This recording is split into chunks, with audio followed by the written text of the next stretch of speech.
We'll proceed to take leaders' questions under Standing Order 36. We welcome the Taoiseach. We welcome Deputy Pearse Doherty, please. Hanisha Tafarigan Fobble in Tiki Margowil in Realta Shaw Kahu €9 million Pouchy Guhan and Net Taki at the Muirlanch of Westy. Tadini Oga or Fodne Chira Shaw a Kunuma or Sun Sherbishi Carta, August Bahart and Arigat Shaw Akalur in the Sherbishishan Ganwil. Taoiseach, today is World Mental Health Day. It's a time for raising awareness of mental health challenges that our people face. It's a time to reduce stigma, to mobilise support for improved services for those in crisis. It's also a time to be honest about the government's record and response in the very real mental health crisis that our country faces. And the crisis is most acute when it comes to children and young people. And on the watch of your government, CAMHS has been brought to its knees. And the facts speak for themselves, Taoiseach. When you took office in 2020, there were just over 2,000 children waiting for a first-time appointment with CAMHS. Today, that number stands at nearly 4,000 children. The number of children forced to wait over a year for their first appointment for CAMHS has more than doubled since you took office on your watch. There are now 504 children waiting for their first appointment for over a year. And when you entered government, there was 72 CAMHS inpatient beds. Today, that number stands at 51. Taoiseach, this is a runaway crisis. Vulnerable, at-risk children and young people are locked out of urgent mental health care that they urgently need, and it is an emergency. Incredibly, the centrepiece of your mental health support for young people in this budget was to allocate €9 million for phone pouches. That's three times the additional money that is provided for CAMHS, just €2.9 million for CAMHS. And I ask you, seriously, Taoiseach, what message does that send out to the young people that are crying out for support, crying out for help? The case of one of those young people, Maggie, has been raised here a number of times. And to remind you, Maggie is an 11-year-old child. She's in desperate need of mental health support. She's endured cancer and suffers from depression, anxiety and self-injurious behaviour. Maggie is in severe distress. She doesn't leave the house apart from going to school. Maggie was on an urgent list for over a year before getting a CAMHS meeting. An assessment for intellectual disability followed, but she wasn't accepted into that service because there's no specialist in her area. Maggie is in a mental health crisis. Her distraught mother, she's been begging the government for help. Taoiseach, you and Simon Harris gave commitments that you would look into Maggie's case, but her mother says that neither you nor the Taoiseach has made contact. Indeed, she received a very generic response from Minister Butler regarding a text service. The child has been waiting for more than 2 years for the services that she needs. And do you really think that a €9 million for phone pouches is going to help Maggie or the thousands of other children who are in desperate need of these services? Now, last night, Sinn Féin brought a motion before the Dáil to reallocate that money into real mental health services. But despite the public outcry, one after another, Fianna Fáil TDs, Fine Gael TDs and Green Party lined up to vote that proposal down. And what in God's name does that say to these thousands of young people who are crying out for the services in relation to the government's priorities? So I ask you, when are you going to stop digging in and accept that this was the wrong call, Taoiseach? Will you now tell those young people, 4,000 people who are waiting for a first appointment for CAMHS, over 500 of them waiting for over a year for their first appointment, will you now tell them and their families that you will do the right thing and invest that money into mental health services that will help them and that they so desperately need?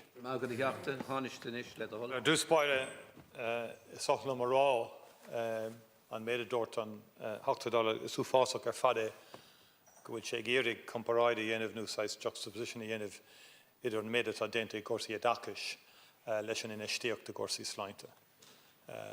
Agus inistíocht anna bhór a gcomsaí sláinte I riten na blianta agus go háire sláinte a bhaineann le leanaí corpa agus aganna. Just have to say, Deputy, I think your attempts to juxtapose a once-off €9 million expenditure on mobile phones with the broader and very serious issue of mental health for children is despicable and disgraceful.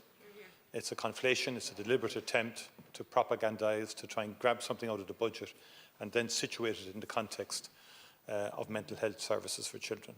143 million, Deputy, was secured by Minister Butler in this year's estimate for mental health. And may I say, so in respect of mental health, 2% of child population will need to access CAMHS. And we have invested very significantly in CAMHS over the last 4 years. But we want to prevent children from developing anxiety, for developing mental health challenges.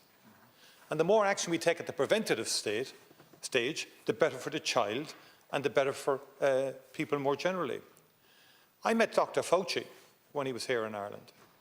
It is acknowledged now that the biggest public health challenge to children is social media, is access to online.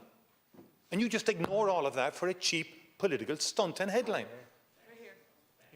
I think it's just, can we not have a sensible discussion about mental health? I don't mind taking criticism. But this sort of superficial, shallow juxtaposition of a once-off expenditure to resource schools to once and for all deal with what is one of the most significant public health challenges to children. And that is, we should stop the use and ban the use of mobile phones during the school day. Now, it's one thing to say that, but the more important thing is to resource that properly. And don't give me the bit about the old plastic bag that one of your deputies had. More cheap, superficial stuff. I've been in education. Education, schools and principals always said to me, don't come up with an initiative if you're not going to resource it properly. This is a once-off expenditure. It'll mean definitively that we're putting mobile phones out of use during the school day. That's in the best interests of the mental health of children across this country. And in Northern Ireland, they have developed a similar programme on a pilot basis, and you said nothing, and your party said nothing, and your finance and economy minister said nothing. Why? Because you probably accepted at the time that it was a legitimate initiative to try and protect children from the undoubted pressures of social media. The bullying, the undermining of self-esteem, the harassment. That's serious mental health problems that arise from it. And then you have the whole educational achievement and development side of it, where concentration is interrupted repeatedly, where people's focus is interrupted and their learning capacities and their learning journey is undermined and interrupted. That's the motivation behind it. Now, in respect of CAMHS more generally, I think it's important, yes, we want to reduce the waiting lists. They're coming down, but not enough, Deputy. And I would say that the number, the referrals are increasing very significantly. 225,000 appointments for children and young people annually across 77 community teams. That's the scale of CAMHS today. SCAMHS has increased very significantly from 211 to 221 to now. Significantly increased and expanded. Referral rates to CAMHS are up 33%. 33%, Deputy. We need to try and stop preventing children getting to the stage where they have to be referred to CAMHS. Thank you. Deputy Doherty. Taoiseach, you say it's despicable and disgraceful to conflate the 9 million that you are wasting on mobile phone pouches with mental health. Well, you should talk to your deputy leader. It was Jack Chambers that wrapped this up in a mental health initiative. And I put it to you, what is despicable and disgraceful is wasting €9 million when there are 3,641 children who are waiting on an appointment for child and adolescent mental health services. There are 504 of those children that have been waiting for a year, Taoiseach. And under your watch, the number of people who are waiting has increased by 74%. You have closed down inpatient beds for those same individuals. That is what is despicable. That is what is disgraceful. Ban mobile phones in schools, but do not waste €9 million on a vanity project in terms of that. Put that money into helping, to make sure that the psychologists are there, the professionals are there to treat them. There is a crisis in mental health that you just ignored. There is 18,000 children waiting for primary care psychology assessment. 18,000 children. What is happening? And you didn't mention about the case I mentioned at all. These are real crises. Thank you, real Deputy children, Doherty. people who are self-harming, suicidal tendencies, and your brainwave is to come up with €9 million for phone vouchers, and you defend it to the hilt. Ban mobile phones in schools. Tell them to leave it in the locker. Use the €9 million to put the services into CAMS to help the children who are desperately begging you and your government to make sure that there's a reaching hand there when they reach out for help. Taoiseach, please. When it comes to the mental health of a child, I'm very reluctant to discuss an individual child's situation in regard to mental health publicly. That's a position that I would have, generally speaking. I don't think it's in the best interest of a child. Parents may disagree, others may disagree. That is my view. And I think we should, these issues evolve, and we need to help every child that's in difficulty. And I think we can talk, and there are issues, Deputy. I'm not saying there are not issues. But to try and create the impression that the 9 million is the be-all and everything of provision for mental health, I think is wrong. And I think the whole issue around mental health prevention is important. And you haven't said once that you haven't acknowledged the impact of social media on young people and children. Talk to any parent in the country. Talk to any parent in the country, and they're extremely worried about the impact of mobile phones, of social media, of access on their health. And this is a genuine initiative. It's not a vanity project. It's a genuine initiative to do the right thing. Thank you, Taoiseach. And it's a once-off. But just could say on inpatient beds. As of the 1st of October, the waiting list nationally to access CAM units was 2. Of the available 51 operational inpatient beds for CAMs, 37 were occupied, leaving 14 beds unoccupied. There's been a reduction of young people admitted to adult acute units from 84 in 2018 to 12 in 2023. That's good progress. The more we can keep out of acute, there's more we can keep. No, that's not true. Thank you. Before, please. Before proceeding any further, I'd like just to ask colleagues to join with me in offering a warm Céad Míle Fáilte to members of the Committee for Health from the Northern Ireland Assembly. They've joined us in the distinguished visitors gallery, led by their chair, Ms Liz Kimmins. They include Danny Donnelly, MLA, Linda Dillon, MLA, and Orla Flynn, MLA, and they're here to meet with their Oireachtas counterparts to discuss important health issues and cooperation cross-border on these matters, and we wish you success in your efforts. You're very welcome.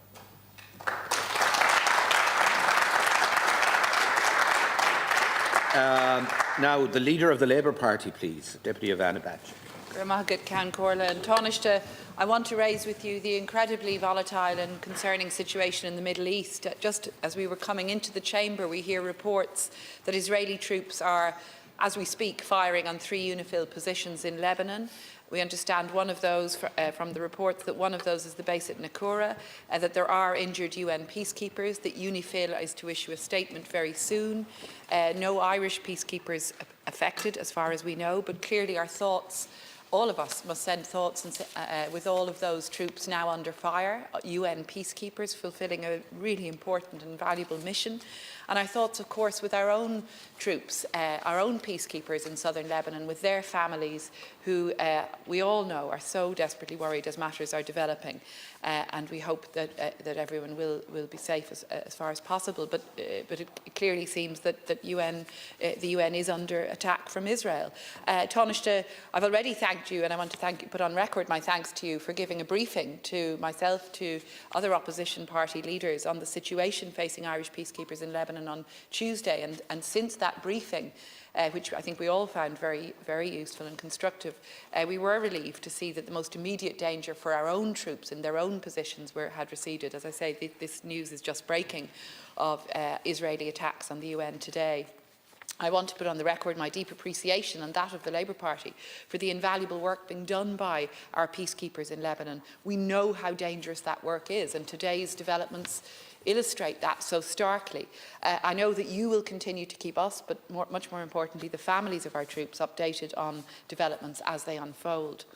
But Taoiseach, this is yet another example of Israel's continuing spreading of mayhem, of war, of destruction, of civilian deaths and casualties across the region.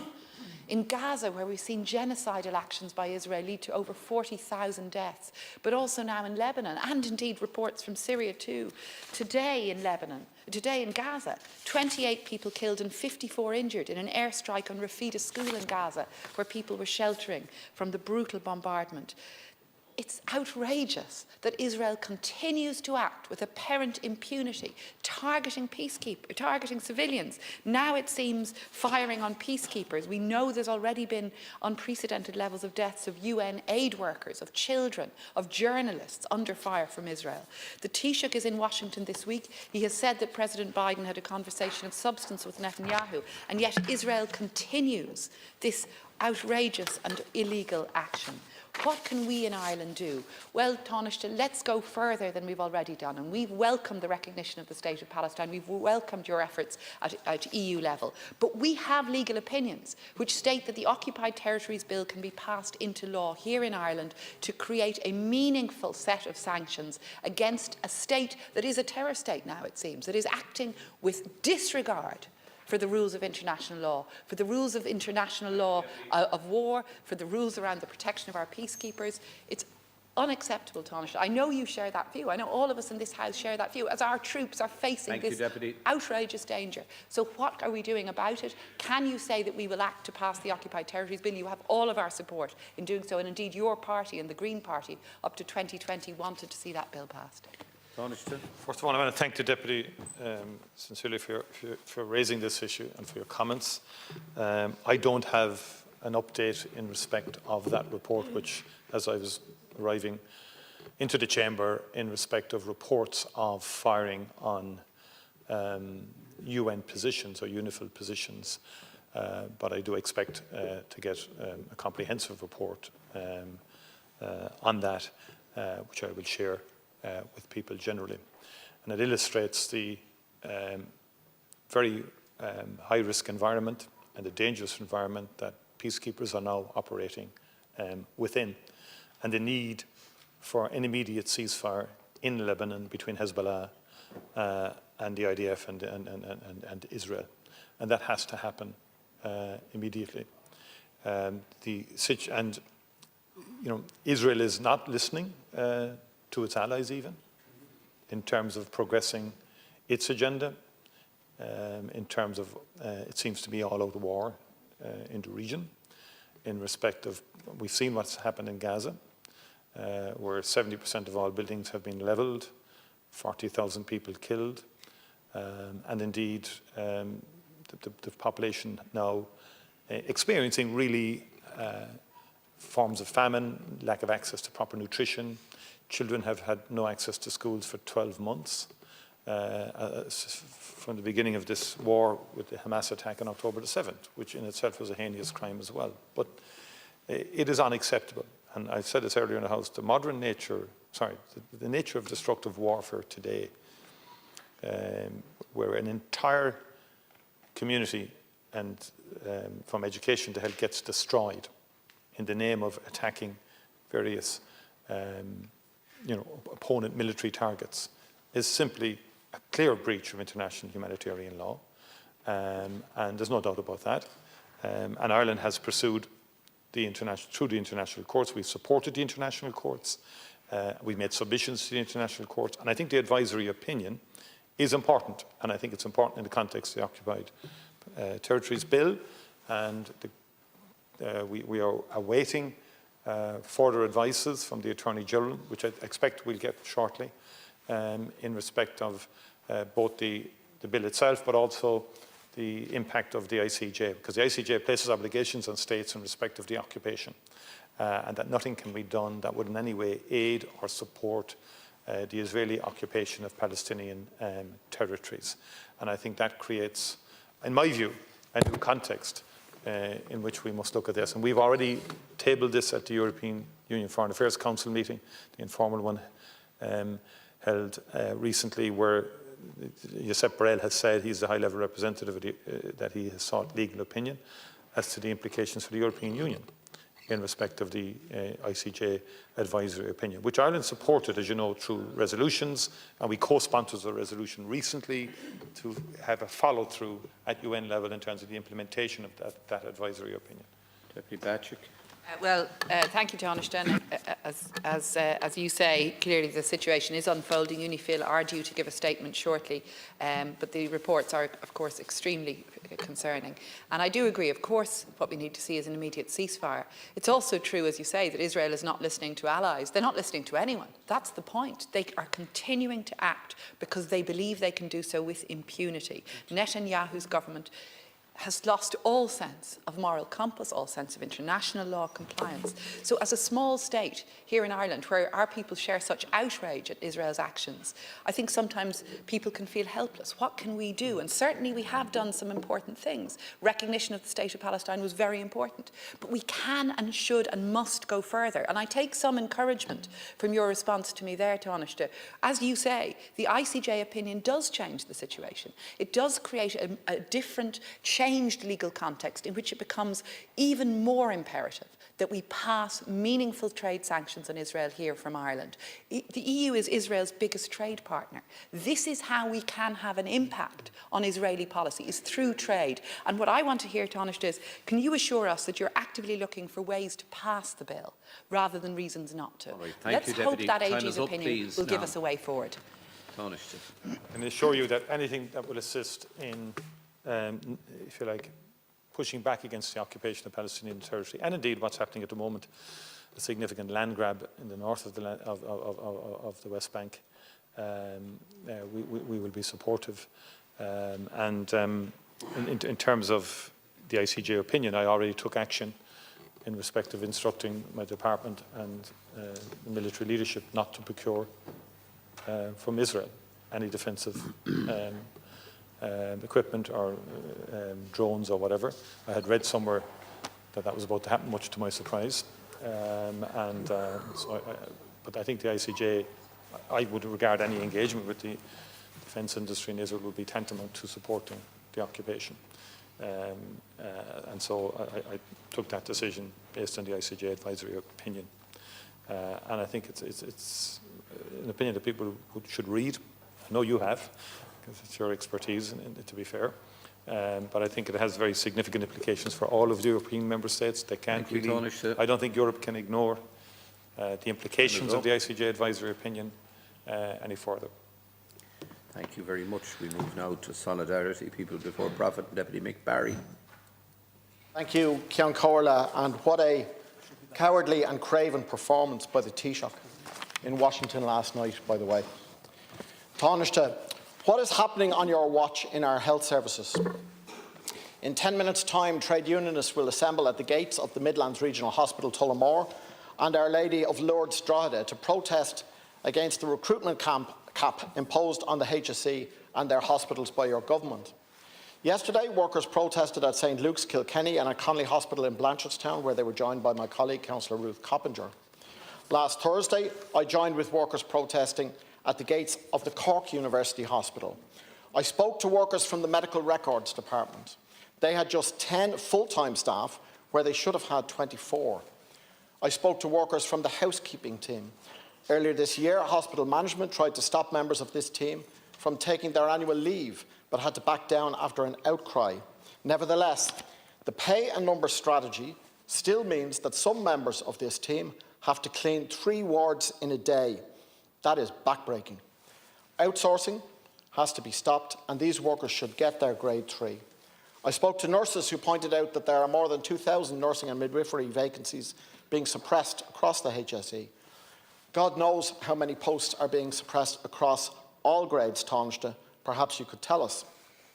I spoke to porters who told me that in 20 years they had not seen the workforce so burnt out, so stressed out.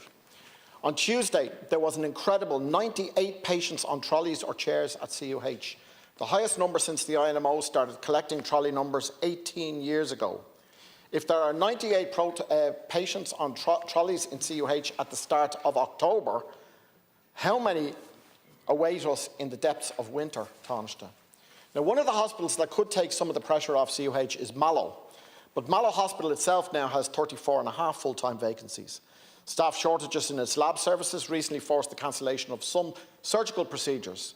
The gap has been plugged for now with staff members from CUH who live in or near Mallow coming to the rescue. once again the picture we see is of a health service which is really struggling to get by and a workforce which is severely overstretched. Speaking of Mallow, Mallow was just one of the towns that were threatened recently with a cut to their ambulance cover. I would like to congratulate the ambulance staff, the people of Mallow and people across the Cork-Kerry region for pushing back against that cut.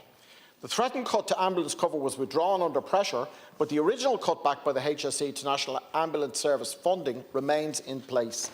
People are suspicious, rightly so in my opinion, that the cut in ambulance cover will remain withdrawn until after the general election, but will be reintroduced then. I would urge the people of Mallow to elect politicians who will fight ambulance cuts all the way, not politicians who would have them postponed rather than cancelled. In conclusion, Taoiseach, your pay and number strategy is a disaster. It is a recruitment ban by another name. Are you going to lift it before the winter comes, or are you just going to allow this dire situation go from bad to worse? Mr. Please. Well, Deputy, just have to point out here that there's 28,000, I repeat, 28,000 more people working in our health service than there were at the beginning of 2020. That's a 23% increase. That includes about 9,375 nurses and midwives, 4,000 health and social care professionals, 3,330 doctors and dentists additional.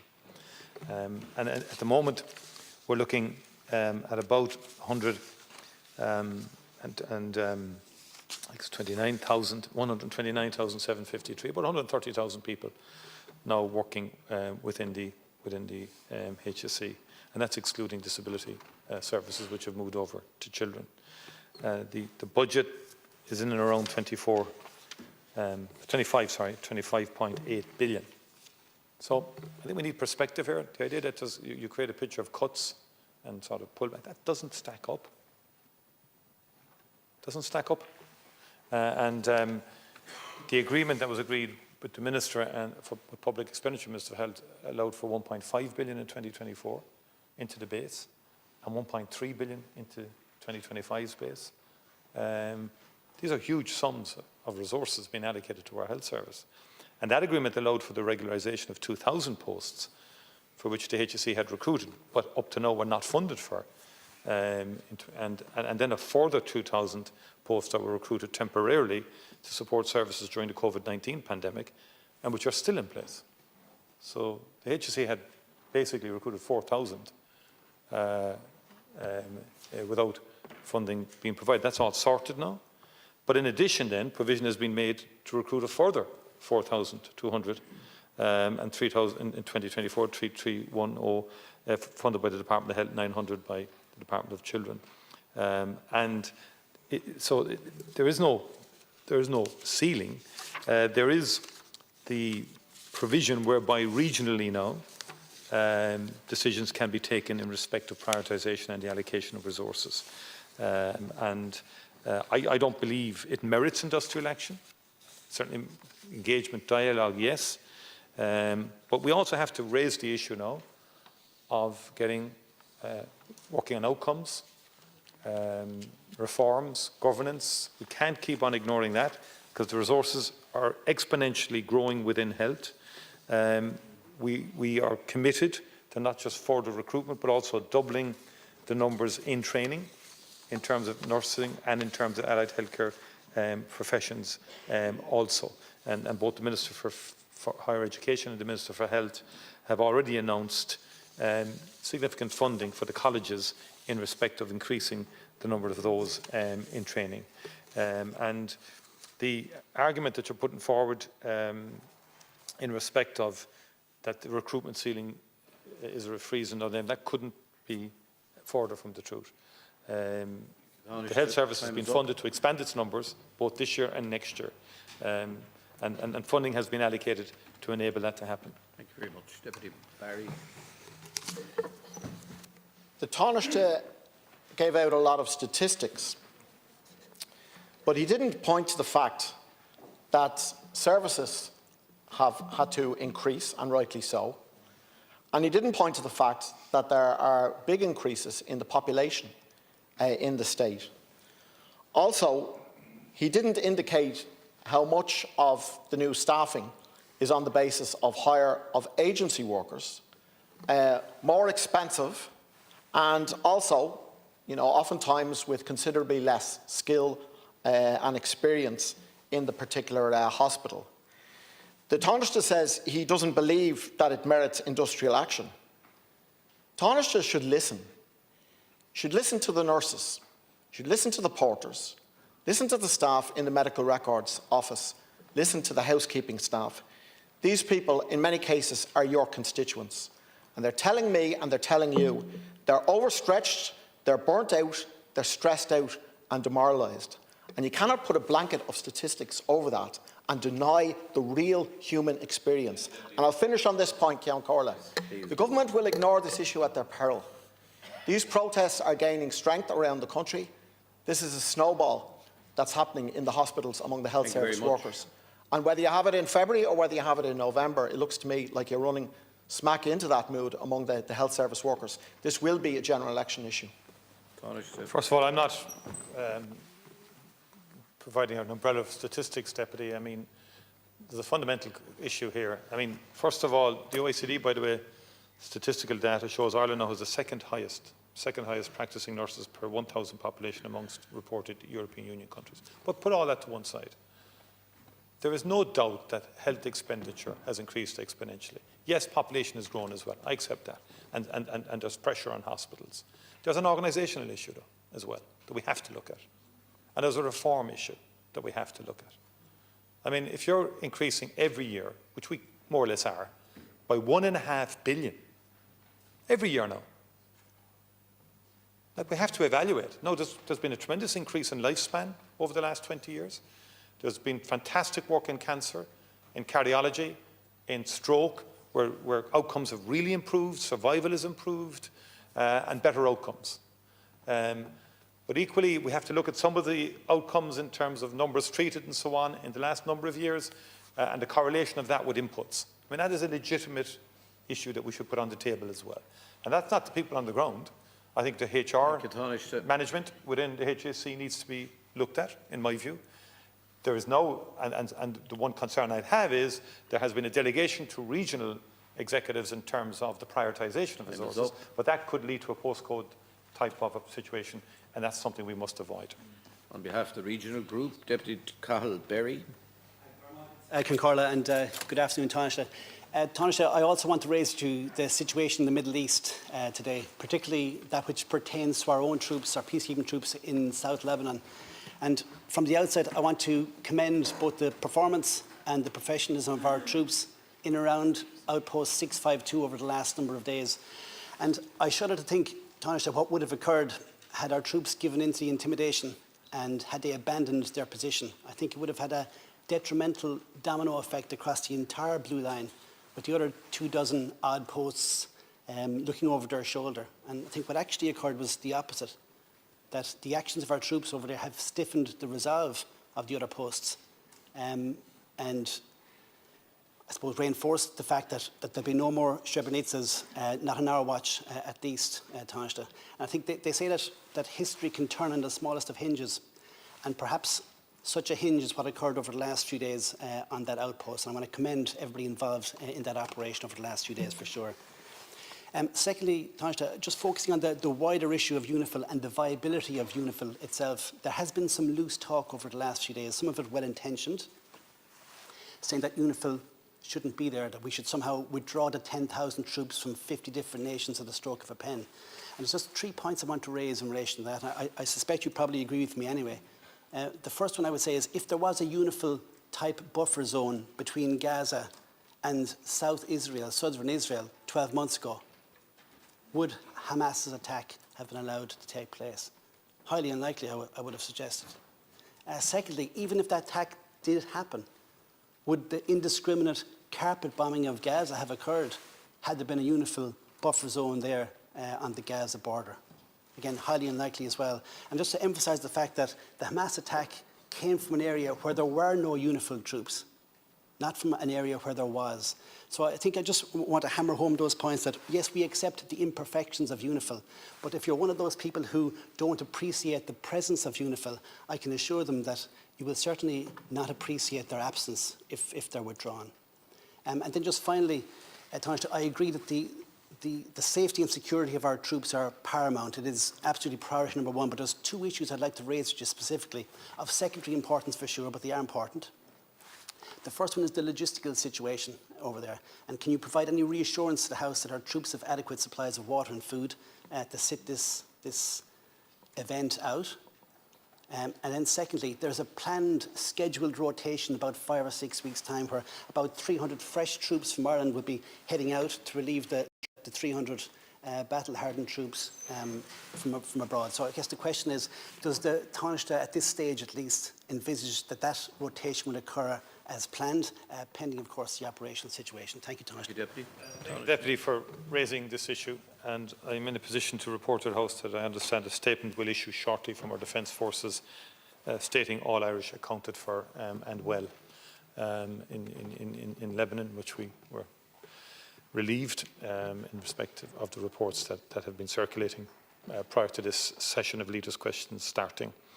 Could I also pay tribute to our soldiers in the Lebanon and all of the peacekeepers in UNIFIL from 50 contributing countries, totaling about 10,000 in theatre at the moment, who are doing the most noble activities of all, keeping peace, endeavouring to keep peace between warring parties. And our soldiers are professional, they're resilient, and they are operating in very, very challenging environments. And I want to thank their families and their loved ones who, far from the field, are extremely anxious about the situation, understandably so. And we owe them we owe them a very significant degree of gratitude for their resilience and holding up in what is a very worrying time for them. Could I say, in respect of the mandate and so on, I think both Israel and Lebanon sought the intervention of UNIFIL, if you like, or the peacekeeping force. There is a need in any post-war scenario, in my view, that the mandate is respected by both sides in the future. Because I think the fulfilment of the mandate has to be an unrestricted one. And it's fair to say, and you're correct, there have been imperfections, not so much in UNIFIL really, because it's a Chapter 6 mission. There are limitations to a Chapter 6 mission, which is a peacekeeping mission. Hezbollah has built up activity over the last year, has fired about 10,000 rockets into Israel. That's a breach of 1701 and so on. Israel's incursion is a breach. And you're right, our troops are there as the eyes and ears of the world to bear witness to what is happening. And potentially, if diplomacy can triumph and get this stopped, get the war stopped, that UNIFIL could play a significant role in restoration of peace. And you've raised some very important hypothetical questions in terms of if you had a similar force in Gaza. There are no guarantees. You can't be certain of any particular outcomes. But certainly already the Arab Peace Initiative envisages an international security presence as the most optimal way of ending or creating a post-war situation in Gaza that might have some substance in terms of dealing with Israeli security, but then allowing the Palestinian Authority or others to run Gaza for the benefit of the citizens and the people of Gaza and the Palestinians living there. Just on the rotation, and maybe I'll come back to it in supplementary. Yeah, okay. Just, will I come back to it in supplementary? Yeah, Deputy Berry. Thank you, Taoiseach, for your response. And just from the outset, I also want to be associated with the views of Deputy Ivana Bacik, her utter condemnation of the Israeli attacks on the 3 UN posts in the last few hours this morning. Completely unacceptable, and I definitely want to join her on that. Thanks for your response, Taoiseach. I guess the point I want to make as well is this last occurred in 2006 when there was a major escalation on the Lebanese-Israeli border, and there was a negotiated solution after about 5 weeks. And I would encourage all parties basically to follow similar pathways from that point of view, and the sooner that happens, the better.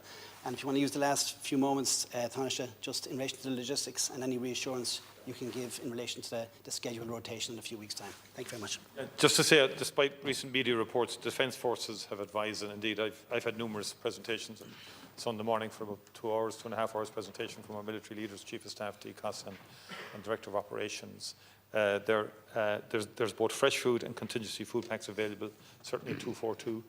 And in terms of the outpost, they would have about 20 days' supplies in both food and water, because sensibly our Defence Forces leadership put forward supplies out in August in anticipation of challenges ahead and independent of the UN altogether.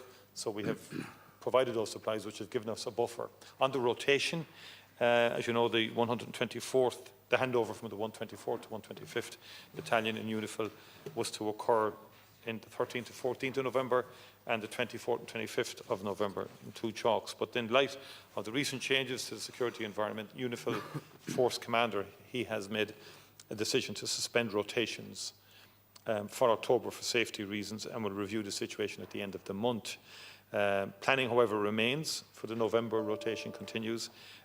Obviously, it's under active review, pending any UN direction in this regard. Thank you, and engagement continues also with all the key stakeholders, with the IDF in terms of protection of Irish troops. There's a range and level of channels, as you would know from your experience, in terms of stop fire and so on, to really protect soldiers in what is a very, very challenging environment. Thank you very much. That concludes Leaders' Questions for today and indeed for this week.